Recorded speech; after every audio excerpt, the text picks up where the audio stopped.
ድዋኒ ክእሙ ንበሩ ጎይታኹም በየነይቲ ሰዓት ከም ዝመጽእ ኣይትፈልጡን ኢኹም እሞ ንቕሑ። በስመ አብ ወወልድ ወመንፈስ ቅዱስ አሐዱ አምላክ። ናይ ክርስቶስ ቤተሰብ ዝኾንኩም ፍቁራት ህዝበ ክርስቲያን አፍቀርቲ አዴና ቅድስተ ቅዱሳን ቅድስት ድንግል ማርያም በማላድነታን ተራዳእነታን እተአምኑን እትምህፀኑን ደቂ ዓዶም ንቅዱሳን ዝኾንኩም አቦታተይ ካህናት ናይ ምስጢር ተላእክቲ አሕዋተይ ዲያቆናት መዘምራን መዘምራት አቦታት አዴታት መንእሰያት እግዚአብሔር አምላክ ደፍቅረኩም ህፃናት ከመይ ቀኒኹም ሰላም ቀኒኹም ክትኮኑ ተስፋ ይገብር። ልዑል እግዚአብሔር አምላክና ሱባኤና በሰላም አጀሚሩ ሰላም ስለዘፈጸመና ክብርን ምስጋናን አምልኾን ስግደትን ልዑል እግዚአብሔር አምላክ ይብጽሐዮ። ባርከስ ከም ፈቃድ እግዚአብሔር አምላክና ሎም አንተ ሒዘልኩም ቀሪበ ዘለኹ ብዛዕባ እርገታ ለማርያም ብዝብል አርእስቲ ኣብ ናይ እመቤታችን ቅድስተ ቅዱሳን ቅድስት ድንግል ማርያም እርገት ወይ እውን ኣብዚ ዝተቀደሰ ክቡር በዓል ንዝተፈጸሙ ናይ እግዚአብሔር አምላክ ድንቂ ድንቂ ዝኾኑ ተአምራት ንሐዋርያት ሚስጥሩ ገሊጹሎም እግዚአብሔር አምላክ ጎይታናን አምላክናን መድኃኒናን ኢየሱስ ክርስቶስ ብዙሕ ብዙሕ ዝኾነ ተአምራት ገይሩ እዩ። ስለዚ ንታሪኹ ካብ መጀመርታ ጅምር ኣቢልና ኣብ ዕለት 16 እንታይ ዓይነት ዘደንቕ ተአምራት ከም ተፈጸመ ሓቢርና ክንርኢና ነዚ ከዓ ንበረኸት ክኾነና ናይ እመቤታችን ናይ ሐዋርያት ናይ እግዚአብሔር አምላክ ምሕረት ምሳና ንክህሉን ነዚ በዓል እዚ ክነክብር እንከለና እውን ኣብ ሂወትና ክንዝክሮምን ክንጥቀመሎምን ዝግበአና ኣገደስቲ ዝኾኑ ነጥብታት ከም ፍቃድ እግዚአብሔር አምላክ እናረኣና ክንከይድና። ስለዚ ኣብ ማእኸልና መስፍን ሰላም ዝኾነ ክርስቶስ አምላክና ተረኺቡ ነዚ ፕሮግራም ዝኽባረኸና ቅዱስ ፍቃዱ ይኹን። ብምቕጻል ብስም ስላሴ ኣሚነ ናብቲ ናይ ሎም መዓንቲ ፕሮግራም ክንኣቱና ሕራይ ጽቡቕ። በዚ ዕለት እዚ ብመጀመርታ ሰለስተ ዓበይቲ በዓላት ይኽበሩ። እቲ መጀመርታ እርገታ ለማርያም ወይ እውን ፍልሰተ ስጋሃ ናይ እመቤታችን ቅድስተ ቅዱሳን ቅድስት ድንግል ማርያም ክቡር በዓል እዩ። ብኻልኣይ ከዓ ፍልሰተ ስጋሁ ለቅዱስ ጊዮርጊስ እምሃገረ ፋርስ ውስተ ሃገሩ ልዳ። ቅዱስ ጊዮርጊስ ናቱ ቅዱስ ስጋ ካብ ፋርስ ናብ ሃገሩ ልዳ ዝፈለሰሉ ወይ እውን ዝተጓዓዘሉ ዝኸደሉ ዕለት እዩ። ብሳልሳይ ከዓ ሰማይት ጊጋር ናይ ሶርያ መስፍን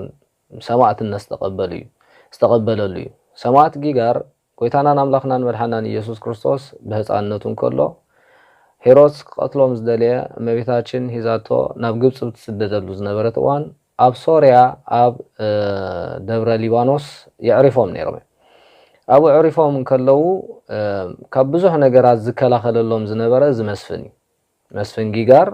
ካብ ብዙሕ ፈተናታት ይከላኸለሎም ነይሩ። ኣብ ሊባኖስ ከም ዘለው ሄሮድስ ምስ ሰምዐ ከዓ ሰራዊቱ አልኢኹ ንጎይታን ንእመቤታችንን ንዮሴፍን ንሰሎሜን ምሳኣኖም ነዚ ከዓ ዝተሓባበሮም መስፍን ጊጋር ምዃኑ ምስ ፈለጠ ንጊጋር ሒዙ ስጉኡ ከታቲፉ ብሰማዕትነት ከም ዝቐተሎ ወይ እውን ብሰማዕትነት ብስም ጎይታናን አምላክናን መድኃኒናን ኢየሱስ ክርስቶስ ሰማዕትነት ዝተቐበለሉ መዓልቲ እሞ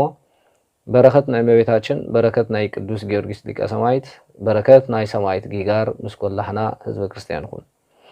ብምቕጻል እግዚአብሔር አምላክ በዕለት 16 ነሐሰ እንታይን ኣደነቕቲ ተኣምራት ገይሩ ንዝብል እስከ ሓቢርና ንረአ። ብመጀመርታ እቲ ታሪኽ እቲ ጥሪ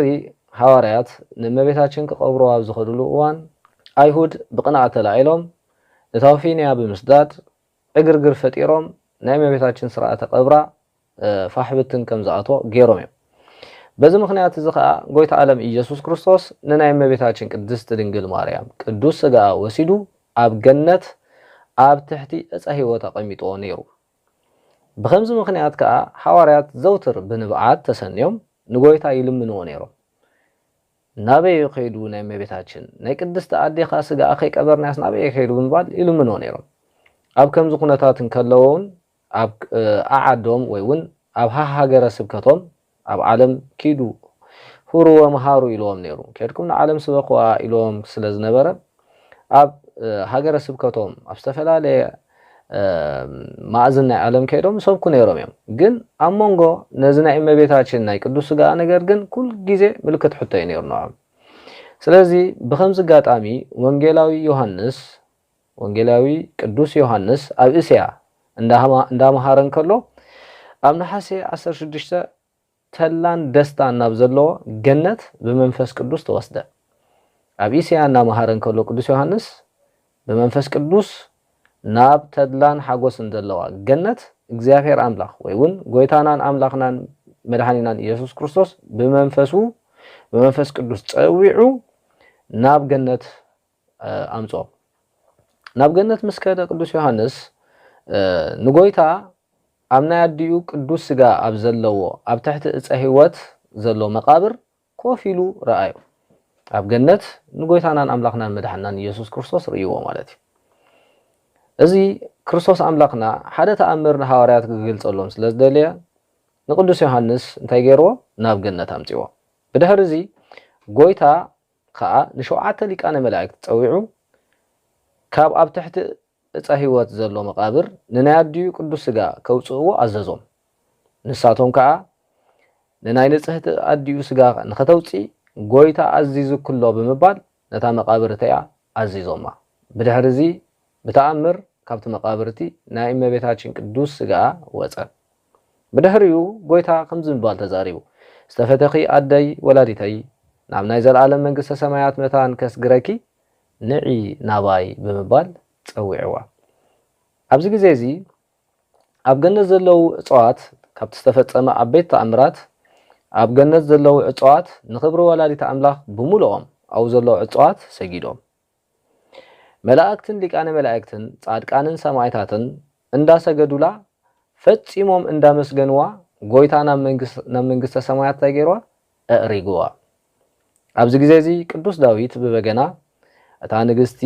ጽሩይ ወርቅ ተሰሊማ ኣብ የማንካ ተቀወም በመባል ኣብ መዝሙር ዳዊት አቀዲሙ በትንቢት ደስፈሮ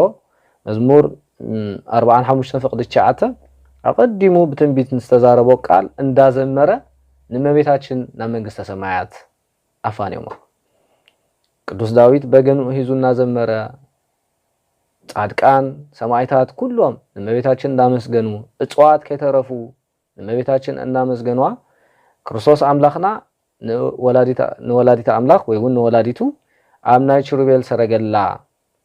አቀሚጡ ኣብ የማኑ ኮፍ ከም ትብል ገይሩዋ ማለት እዩ ኣብ መንግስተ ሰማያት بخبري بعبي كبري ኣብ የማኑ ኮፍ ኢላ ማለት እዩ ነዚ ሁሉ መንፈሳዊ ዝኾነ ጥበብ ነዚ ሁሉ ተአምራት ነዚ ሁሉ ናይ እግዚአብሔር አምላኽ ስራሕ ቅዱስ ዮሐንስ በተመስጦ ኣብ ገነት ኣብ ማእኸል ቅዱሳን ተረኺቡ ኣብ ማእኸል ሰማዕታት ተረኺቡ ኣብ ማእኸል በዓል ቅዱስ ዳዊት ተረኺቡ ክርስቶስ ብዝፈቀደሉ መሰረት ነዚ ሁሉ ተአምራት ርእዩ ስለዚ ቅዱስ ዮሐንስ ነዚ ምስራየ ንጎይታናን አምላኽናን መድኃኒናን ኢየሱስ ክርስቶስ ናይ አምልኾ ስግደት ሰጊዱሉ ንወላዲተ አምላኽ ንቅድስተ ቅዱሳን ቅድስት ድንግል ማርያም ናይ ጸጋ ስግደት ሰጊዱላ በረኸታ ተቀቢሉ ነዚ ኣዝዩ ዘደንቕ ተአምር ርእዩ ናብ ምድሪ ብፍቃድ ጎይታናን አምላኽናን መድኃኒናን ኢየሱስ ክርስቶስ ካብ ሰማይ ናብ ምድሪ ተመሊሱ ብድሕሪ ምምላሱ ዮሐንስ ወንጌላዊ ሐዋርያት ከም ቀደም እሱ ቅድሚ ነዚ ተአምር ዝምርአዩ እሱን ተኪዙ ይሐዝን ነይሩ ልክ ንሳቶሙን ከምቲ ሱቅ አቀዲሙ ተኪዝዎ ዝነበረ ንናይ ወላዲተ አምላክ ቅዱስ ስጋ ካባቶም በመስዋሩ ፈጽሞም ሐዚኖምን ተኪዞምን ብዛዕባ ዝመልስ ሲኢኖም እንደገና ከጭነቁ እንከለው ረኸቦ ብድሕሪኡ ንሱ ነቲ ዝረአዮ እግዚአብሔር ዝገለጸሉ ነገራት ኩሉ ንዝረአዮን ንዝሰምዖን ዓቢ ምስጢር ቅዱስ ስጋ ዘለዎ ቦታ ኣብ ሰማያት ምዃኑ ነገሮም ከምዚሉ ምስ ነገሮም ሐዋርያት ከዓ ዮሐንስ ንዝረአዮ በረኸት ብዘይ ምርአዮም ኣዝዮም በሐዘን ተከዙ ንሕና በዲልናና ማለት እዩ ንዮሐንስ ጥራሕ ተገሊጹሉ እግዚአብሔር አምላኽ ንሕና ዝበደልናዮ በደል ኣሎ እዩ ብምባል ተኪዞም ዝበዝሐ እዋን ነገራት ብከምዚ ዓይነት መገዲ ክፍጠሩ እንከሎ ኩል ግዜ በደልና ክንዝክር ኃጢአትና ክንዝክር ዘጉደልናዮ ነገር ንእግዚአብሔር ዘቀየምናዮ ነገር ክህሉ ከም ዝኽእል ከነስተውዕል ከም ዝግብአና ይምህረና ማለት እዩ ነዚ ምስ ረአየ ጎይታናን ኣምላኽናን መድኃኒናን ኢየሱስ ክርስቶስ ተገሊጹ ሰላም ለክሙ ኦ ውልደ ሰላም ለምን ትተክዙ በእንተ ስጋሃ ለእመየ ብዛዕባ ኣቱም ናይ ሰላም ውሉድ ኾንኩም ንምንታይ ትትክዙ ኣለኹም ብዛዕባ ቅዱስ ስጋ ናይ ወላዲተይ ንምንታይ ትትክዙ ኣለኹም እንሆ ኣነ ስጋኣ ከርእየኩም እየ ደስ እውን ይበልኩም ብምባል ተዛሪብዎም ካብኣቶም እንታይ ገበረ ተሰወረ ብለና ማለት እዩ ርኢኹም ኣለኹም ብንብዓት እንጽልዮ ጸሎት ብክፉት ልቢ ብንጽህና እግዚአብሔር ኃጢአትካ ብምእማን ጌጋኻ ብምእማን ንእግዚአብሔር አምላኽ ወይ እውን ናብ እግዚአብሔር አምላኽ እንቅርቦ ጸሎት ኩሉ ግዜ መልሲ ሒዙ ይዝመጽእ ኣብ ልብና ክፋኣት ሒዝና ኣብ ልብና ቂም ሒዝና ከይተነሳሕና ከይቆረብና ብፍቃድ እግዚአብሔር አምላኽ ከይተመላለስና እንጽልዮ ጸሎት እግዚአብሔር ብምሕረቱ ክሰምዐና ክእል እዩ ግን መልሲ ሒዙልና ንኽመጽእ ኣዝዩ ኣጸጋሚ ኸውን ማለት እዩ ሐዋርያትካ ብንጽህና ንእግዚአብሔር እናገልገሉ ክገብሮ ዝግብኦም ነገራት እናገበሩ ክርስቶስ ለሚኖሞ ንሱ ከዓ ተገሊጹ ከርእየኩም እየ ኢሎም ማለት እዩ ብድሕሪ እዚ ጎይታ ነዛ ናይ ተስፋ ቃል እዚኣ ተዛሪቦም ምስ ከደ እዚ ዕለት 16 ነሓሰ እዩ ዝኸውን ዘሎ ዮሐንስ በዛ ዕለት እዚኣ ንናይ ወላዲተ ኣምላክ ቅዱስ ስጋ ርእዩ እዩ ነዚ ምስጢር እዚ ርእዩ እዩ ስለዚ ክርስቶስ እውን ተስፋ ካብ ሃበና ብምባል ንዓመታ ክንጾም ኣለና ኢሎም ቃል ኣትዮም ምስ ነፍሶም ብድሕሪ እዚ ድሕሪ ሓደ ዓመት ባሕቲ ነሓሰ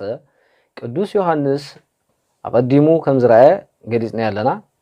ነዚ ዘኪሩ ንሐዋርያት እንታይ ኢልዎም ንኣደ ጎይታ ኣብ የማን ኣምላኽ ተቐሚጣ ከም ዘላ መታን ክንርያ ብኣውን ደስ መታን ክብለና ንዑ ንጎይታ ዓለም ኢየሱስ ወይ እውን ክርስቶስ ኣምላኽና ብፍጹም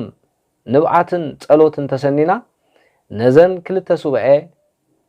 ብጸሎት ተጸሚድና ንለምኖ በሎም ሪኹም ኣለኹም ነሓሴ ዕለት ሓደ ጀሚርና ክሳብ 16 ክልተ ሱብዐ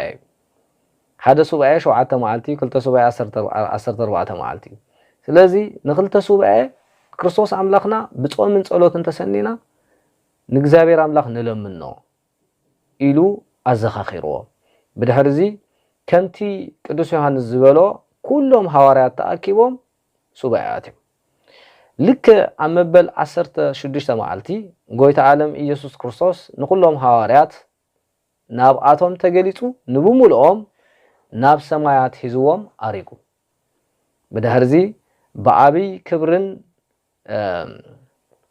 ብዓብይ ክብርን ነፍሳን ስጋኣን ተዋሃሂዱ ንእመቤታችን ኣብ የማን ወዳ ኮፍ ኢላ እንከላ ሪኦማ ኣለኹም ጸሎቶም ሰሚዑ ድሕሪ ሓደ ዓመት ሱባኤ ምሳኣተው ዕለት 16 ነሓሰ ክርስቶስ ኣምላኽና ንኩሎም ሐዋርያት ናብ ሰማያት ወሲዱ እመቤታችን ቅድስት ድንግል ማርያም ስጋኣን ነፍሳን ተዋሃሂዱ ኣብ የማኑ ኮፍ ኢላ ብዓብይ ግርማን ትርኢትን ከምቲ ዳዊት ዝበሎ ብወርቂ ኦፌር ተሰሊማ እታ ንግስቲ ብየማንካ ደው ትብል ኣብ የማንካ ኣላ ኢሉ ከም ዝተነበየ ኩሉ ነዚ ትንቢት እዚ ብብሌን ዓይኖም ርኦም ማለት እዩ ነዚ ምስ ረኣዩ ኣዝዮም ተሓጊሶም ወላዲተ ኣምላክ ከዓ ኣእዳዋ ዘርጊሓ ንነፍሲ ወከፎም ባረኸቶም ብልቦም እውን ኣዝዮም ተሓጎሱ ይብለና ማለት እዩ እዚ ምስጢር እዚ ዕለት 16 እዮም ርኦም ሐዋርያት ነዚ ምስጢር እዚ ንኽንርኢ እዚ ምስጢር እዚ ንኽንርኢና ሱባኤና ኣቱ ምንም እኳ ስጋውያንን ኃጢአተኛታትን ስለዝኾና ናይ ዝበረኸት እዚ ንኽንሳተፍ ኃጢአትና ይጋርደና እዩ ካብይ ጀሚርካ ብዙሓት እግዚአብሔር ዝፈቀደሎም ሰባት ግና ብዝተፈላለየ ኣጋጣሚ ሱባኤ ኣብ ዝኣትውሉ ግዜ እንተ ብህልሚ እንተ ብራእይ እግዚአብሔር ኣምላኽ ነዚ ምስጢር እዚ ንብዙሓት ኣቦታት ኣዴታት ንብዙሓት መንእሰያት ከይተረፈ እዚ ምስጢር እዚ እንታይ ገይርሎም ይገልጸሎም ስለዚ ንሐዋርያት ከም ዝገለጸሎም ኩሉ ንዓና እውን ክገልጸልና ንእግዚአብሔር ብንስሓ ተሓጺምና ብቅዱስ ስጉኡን ብክቡር ደሙን ተሓቲምና ክንልምኖ ግበአና ከምቲ ወላዲተ ኣምላኽ ኢላ ዘርጊሓ ንሐዋርያት ዝባረኸቶም ንዓና እውን እንታይ ትግበረና ትባረኸና ብድሕሪ እዚ ጎይታናን ኣምላኽናን መድሓናን ኢየሱስ ክርስቶስ ኣብ ዝተቀደሰ ስጉኡን ክቡር ደሙን ቅዳሴ ሰሪዑ ማለት እዩ ስለዚህ ንሱ ሰራይ ካህን ኮይኑ ቅዱስ እስጢፋኖስ ኣብ ማእኸሎምን ተረኺቡ ሊቀ ቀዳሜ ሰማዕት ማለት እዩ ከምኡውን ቅዱስ ዮሐንስ ውን ቁሙ በፍርሃት ቁሙ ብምባል አው ዝበለ ድምፂ ቃል አስሚዑ ብድሕሪኡ ኩሎም ሐዋርያቱን ኣብ ዙርያቲ መሰውዒ ብፍርሃት ከቢቦም ቆሙ ኣብዚ ግዜ እዚ ቅድሚ ሕጂ ኮይኑ ዘይፈልጥ ዓብይ ሓጎስ ኮይኑ ጎይታናን አምላኽናን መድሓናን ኢየሱስ ክርስቶስ ቅድም ንሐዋርያት ኣብ ቤት አልዓዛር እዩ ስጉኡን ደሙን ፈቲቱ እዚ ስጋዩ ኢሉ ህብስቲ እዚ ደመዩ ብምባል ውን ወይኒ ኣስቲዎም ነይሩ እዚ ኣብ ምድሪ ኣብ ቤት አልዓዛር ዝፈጸመሎም ስርዓት እዩ ካብኡ ብዝበለጸ ካብኡ ብዝዓበየ ብዓብይ ትርኢትን ግርማን ብመለኮታዊ ግርምኡ በአምላኽነቱ በቅዱስነቱ በህያውነቱ ሞኻ ኣብ መንግስተ ሰማያት ጸልማት ዘይብሉ ኣዝዩ ድሙቕ ብርሃን ኣብ ዘለዎ ኣዝዩ ግርማ ናይ እግዚአብሔር አምላኽ ኣብ ዘለዎ ቦታ ቅዳሴ ሰሪዕሎም ብኸምዚ መገዲ ዓብይ ሓጎስ ኮነ ማለት እዩ ግዜቲ ጎይታውን ስርዓተ ቅዳሴ ምስ ፈጸመ ስጉኡን ደሙን ኣቀበሎም በዓሉ መስዋዕቲ ኮይኑ በዓሉ ኸ ሰዋዒ ኮይኑ ማለት እዩ በዓሉ ኸ ወሃቢ ኮይኑ ማለት ነትናቱ ስጋ በዓሉ ፈታቲ በዓሉ ኸ ወሃቢ ኮይኑ ሐዋርያት ስርዓተ ቅዳሴ ሰሪዑ ቅዱስ ስጉኡን ክቡር ደሙን እንታይ ገበሮም ኣቀቢልዎም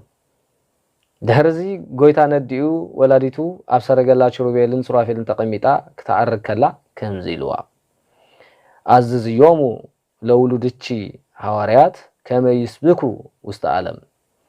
ተስካረ እርገትቺ በዛት ዕለት ንሐዋርያት ደቅኺ ከምዚ ኢልክ አዝዝዮም ኢልዋ ኣብ ኩሉ ዓለም ከይዶም ብዛዕባ ነትናትኪ ናይ እርገትኪ ነገር ናብ ኩሉ ዓለም ከይዶም ንኽሰብኩ እንታይ ግበርዮም አዝዝዮም ኢልዋ ማለት እዩ እዚ ፍቃድ እግዚአብሔር አምላኽ ንገርዮም ደቅኺ ሓብርዮም ደቅኺ ብምባል ተዛሪቧ ስለዚ ተስካርኪ ዝገበረ በዛ ዕለት እዚኣ ከዓ ስጋይ ዝበልዐ ደመይውን ዝሰተየ ሓጢአቱ ክድምስሰሉ እየ ኢልዋ ማለት እዩ ንናይ ሲኦል እሳት ከቶ ኣይርአያን ተስካርኪ ዝገብርን በዛ ዕለት እዚኣ ብስምኪ ንድኻታት ዝምጽውትን ናተይ ምሕረት ክትረኽቦያ እዛ ዕለት በዛ ዕለት እዚኣ ስጋኺ ዝዓረገትላ ዕለት ስለ ዝኾነት ብምባል እዚ ቃል ኪዳን እዚ ደጊሙ ንእመቤታችን ወይ ውን ነዲኡ ንቅድስተ ቅዱሳን ቅድስት ድንግል ማርያም ሂብዋ ማለት እዩ ርኢኹም ኣለኹም ቅዱስ ዮሐንስ ኣብ ቀዳማይ ዮሐንስ ምዕራፍ 1 እንታይ ይብል ንሕናሲ ብእዝንና ሰማዕናዮ ብዓይንትና ዝረአናዮ በእዳውና ዝረምሰስናዮ ቃል ሓቂ ንሰብከልኩም ኣሎና ብምባል ዝፀሓፎ ትንቢት ለካ ነዚ እዩ ዝፀሓፎ መልእኽቲ ለካ ነዚ እዩ ሐዋርያው ቅዱስ ዮሐንስ ናይ እመቤታችን ዕርገት ለካ ርኢዩ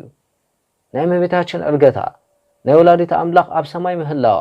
ኣብ የማን አምላኽ ኮፍ ምባላ ኣብ የማን አምላኽ ምቋማ በወርቂ ኦፌር ተሰሊማ ከምቲ ዳዊት ዝበሎ ኣብ የማን አምላኽ ምህላዋ ስጋኣ በስቢሱ ከም ዘይጠፍአ ለካ ስለ ዝረአዮ ብዓይንትና ዝረአናዮ ቃል ሓቂ ንሰብከልኩም ኣለና ኢሉ ሐዋርያው ቅዱስ ዮሐንስ ብዓይንቱ ርኢዩ በእዛኑን ሰሚዑ እዚ ስለ ዝኾነ እዩ ቅድስት ኦርቶዶክስ ተዋህዶ ሃይማኖትና ናይ ሐዋርያት እምነት ናይ ሐዋርያት ስብከት ናይ ሐዋርያት ወንጌል ናይ ሐዋርያት ፍኖት ብምክታል እመቤታችን ተንሲኣ ዕለት 16 ነሐሰ ከም ትንሳኤ ወዳ ተንሲኣ ሞትሰ ለመዋቲ ይደሉ ሞታ ለማርያም ያዕጽብ ለኩሉ ሞት ነቲ ክመውት ዝግብኦ ወዲ ሰብ ስጋ ለበስ ይግብኦ እዩ ናይ እመቤታችን ወይ ውን ናይ ወላዲተ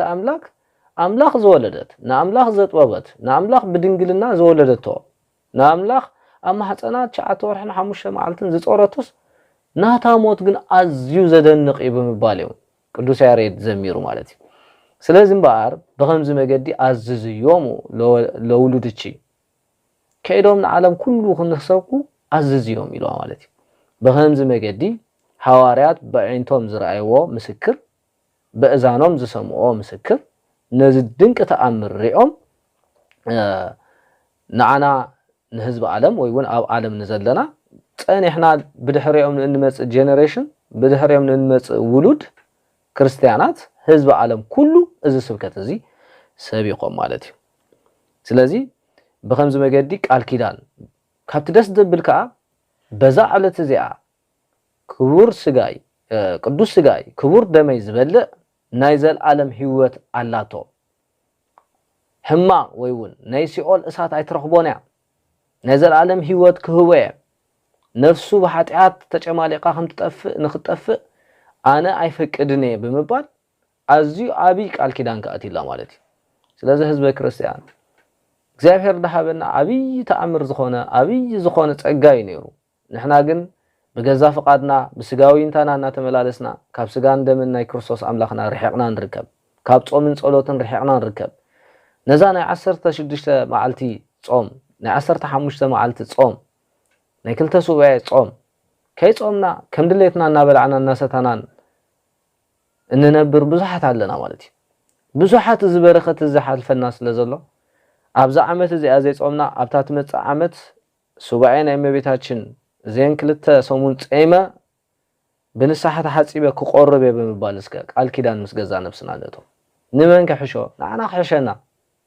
እግዚአብሔር ንክባርከና መንግስቲ ኣምላኽ ንኸውርሰና ማለት እዩ ስለዚ እማ ኣምላክ እውን ሎቱ ስብሃት ንጎይታ ከምዚ ኢላ መለሰትሉ ክቡር ወደይ እንሆ ብዓይንቶም ረአዩ በእዛኖም እውን ሰምዑ በእዳዎም እውን ረምሰሱ ካልኦት ድንቅ ዝኾኑ ስራሕካ ረአዩ ብምባል ንሃዋርያት ባሪኻቶም ከምዚ እናመስከረትካ ምስ ወዳ ናብ ሰማያት ከዳ ወይ እውን ናብቲ መንበራ ናብቲ መንግስቲ ሰማያት ኣሪጋ ማለት እዩ ስለዚ እምበኣር ብከምዚ መገዲ ሃዋርያት ወላዲት ኣምላኽ እዚ እንዳበለት ከላ ጎይታና ሃዋርያት ሰላምታ ሂብዎም ብዓብይ ሓጎስን ደስታን ሃዋርያት ናብ ደብረ ዘይት ተመልሱ ናብ ደብረ ዘይት ተመሊሶም ብከምዚ መገዲ ነዚ ዓብይ ምስጢር ናይ እመቤታችን ነዚ ዓብይ ምስጢር ተኣምራ ዘለዎ ናይ እመቤታችን ብዛዕባ ናይ ስጋኣ ነገር ብዛዕባ ኩሉ እዚ ምስጢራት እዚ ሪኦም ማለት እዩ ስለዚ ነዚ ኩሉ ምስጢር ንኽሪኡ ዝደረኸቶም ነገር እንታይ እንድሕሪልና ሓደ ጾም እዩ ክልተ ጸሎት እዩ ሰለስተ ንእግዚአብሔር ምምህፃን እዩ በቃ እንታይ ኣጋጢሙ ኦ ክርስቶስ ኣምላኽና ንሕና ብጥሪን እመቤታችን ወላዲትካ ክንቀብር ከድና ሓደጋ ወዲቁና ስጋኣ ተሰዊሩ ናበይ ከም ዘእተኻዮ ኣይንፈልጥን እንታይ ከም ዝወሰዶ ኣይንፈልጥና ግለጸልና ብምባል ዘውትር ኣብ ዝገብሮ ጸሎት ይምህፀንዎ ነይሮም ስለዚ ንሕና እውን ህዝበ ክርስቲያን ብመጀመርታ ኣብ ህይወትና ዕንቅፋት ዝኾነና ስንክሳር ዝኾነና ሕንቅልሕንቅልተይ ዝኾነ ህይወት እንድሕር ሓሊና ብዝተፈላለየ ነገራት እንድሕር ንፍተን ሓሊና ኮይና ብመጀመርታ እንታይ ክንገብር ኣለና ክንጽሊ ይግበአና ቀጺልና እውን ክንጸውም ይግበአና ቀጺልና እውን ብዛዕባ እቲ ዘሸግረና ነገር ሱባኤ ክንኣቱ ይግበአና ምስ እግዚአብሔር ኣምላኽ እንታይ ክንገብር ክንዘራረብ ኦ እግዚአብሔር ኣምላኽ እንታይ ዕንቅፋት ኮይኑ ዘሎ ጋሪዱን ዘሎ ነገራት ዕለየለይ እዚ ከምዚ ዝኣመሰለ ፈተናታት በዚሕን ኣሎ ውላድ ናይ ምስኣን ክኸውን ይኽእል እዩ ሽግር ናይ ስድራ ቤት ክኸውን ይኽእል እዩ ክንሳሕ ንሓስብ እሞ ኣብ ንስሓ ከይንመፅእ ንሓጢኣት ዓዘቕቲ ክኸውን ይኽእል ካብ ቅዱስ ቁርባን ዕንቅፋት ዘምፀልና ነገራት ክኸውን ይኽእል ብዙሕ ብስጋን ብነፍስን እንፍተኖም ፈተናታት እንድሕር ንዓና ሕንቅልሕንቅልተይ ኮይኖምና